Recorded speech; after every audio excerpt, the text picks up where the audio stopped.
बच्चों, आप सबका हिंदी कक्षा में स्वागत है।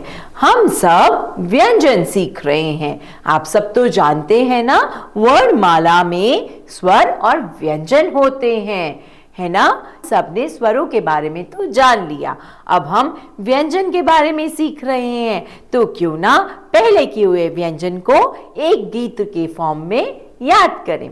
क केला तोड़ा माली ने, मेरे साथ बोलिए, क केला तोड़ा माली ने, ख खीरा रखा थाली में, ख खीरा रखा थाली में, ग गमले में तुम फूल लगाना, ग गमले में तुम फूल लगाना, घ घड़ी सुनाए टिक टिक गाना, घ घड़ी सुनाए टिक टिक गाना। अब आगे आगे आगे कौन सा आता है? आगे आता है अड़ंगा। अंगा से कुछ नहीं आता, है ना। तो आओ बच्चों, आज हम इसी व्यंजन के बारे में बात करते हैं। यह है व्यंजन अंगा, यह है व्यंजन अंगा। अंगा, यह व्यंजन कभी भी आगे नहीं लगता। किसी भी शब्द में यह व्यंजन आगे नहीं लगता का, तो फिर कहाँ लगता है? या तो शब्द के बीच में या आखिर में, जैसे यह है घड़ा।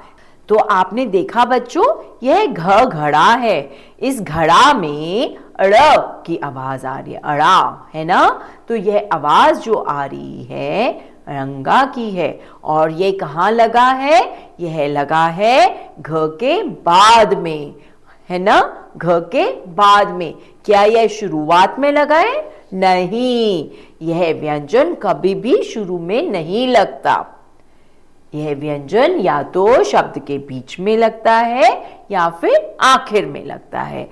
आप सब बच्चे इस व्यंजन की अच्छे से पहचान कर लीजिए। इस व्यंजन की ध्वनि अंगा से आती है।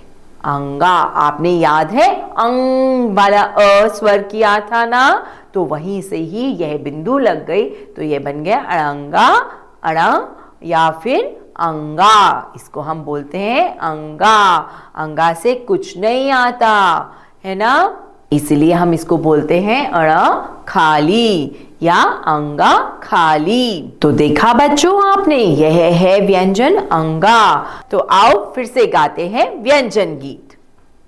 क केला तोड़ा माली ने, क केला तोड़ा माली ने, ख खीरा रखा थाली में, ग गमले में तुम फूल लगाना, ग गमले में तुम फूल लगाना, घ घड़ी सुनाती टिक टिक गाना, ड़ को बाद में लाना, ड़ को बाद में लाना। तो देखा आपने, यह व्यंजन कितना ही सरल है ना। परंतु व्यंजन गीत को याद रखिएगा। मैं आपसे अगली कक्षा में फिर मिलूंगी। तब तक के लिए बाय बाय।